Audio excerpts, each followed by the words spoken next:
வெண்மை ட்ரஸ்டின் அன்னதர்மசாலை 1200 பாட்டி தாத்தாங்களுக்கு தினமும் அன்னதானம். அவங்க வீடு தேடி கொண்டு போய் கொடுக்குறோம் ஜவாது மலையில்.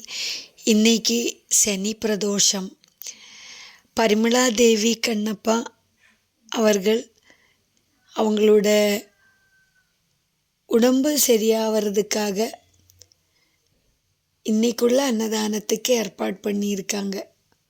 அவங்க உடல்நலம் சரியாகி சந்தோஷமான ஒரு வாழ்க்கையை வாழறதுக்கு நாங்கள் எல்லாரும் பகவானுக்கிட்ட விண்ணப்பம் வச்சுருக்கோம், பிரார்த்தனை பண்ணுறோம். உங்களுக்கு ஆயுள ஆரோக்கியத்தோட சந்தோஷத்தோடு இருக்கிறதுக்கான வாய்ப்புகள் பகவான் கொடுக்கட்டும்னு நாங்கள் எல்லோரும் மனதால் வாழ்த்துக்கிறேன்.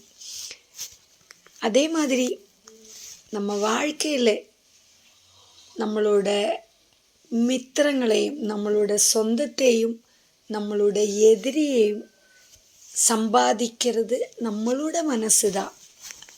ஒருத்தரை நம்ம எதிரியாக பார்க்குறதும் நண்பனாக பார்க்குறதும் நம்மளோட மனசு தான். அந்த மனசு அப்படி ஆவறதுக்கான காரணம் என்னன்னு நம்ம சூஷ்மமாக பார்த்திங்கன்னா அதுக்கு முழுக்க காரணம் நம்மளே தான். ஒருத்தரை பற்றி நம்ம தப்பாக நினைக்கிறதும் ஒருத்தரை பற்றி நம்ம உயர்வாக நினைக்கிறதும் எல்லாமே இந்த மனசு தானே. இது ரெண்டுமே ஒரு டைமில் நமக்கு நல்லதாக நடக்கும். ஒருத்தர் ஒரு ஆத்மீக பாதையில் போகணும் அப்படின்னா ஒரு கசப்பான அனுபவம் அவங்க வாழ்க்கையில் வரும். அப்போது மனதொடைஞ்சு போய் ஒரு ஆத்மீக பாதையில் கடவுளை தேடி போக ஆரம்பிச்சிடும்.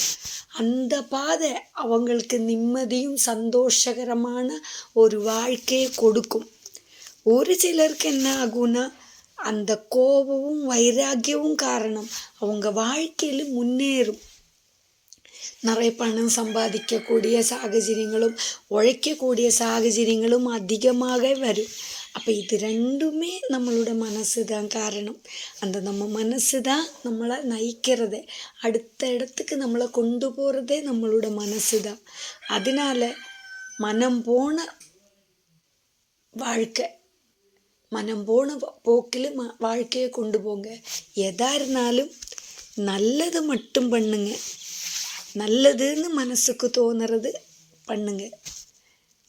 இதுக்கு உதவியாக இருக்கும் சிவலோக திருமணத்துக்கும் நன்றியை தெரிவிச்சுக்கிறேன். பரிமளா தேவி கண்ணப்பா அவர்களுக்கும் நன்றியை தெரிவிச்சுக்கிறேன். நன்றி, வணக்கம்.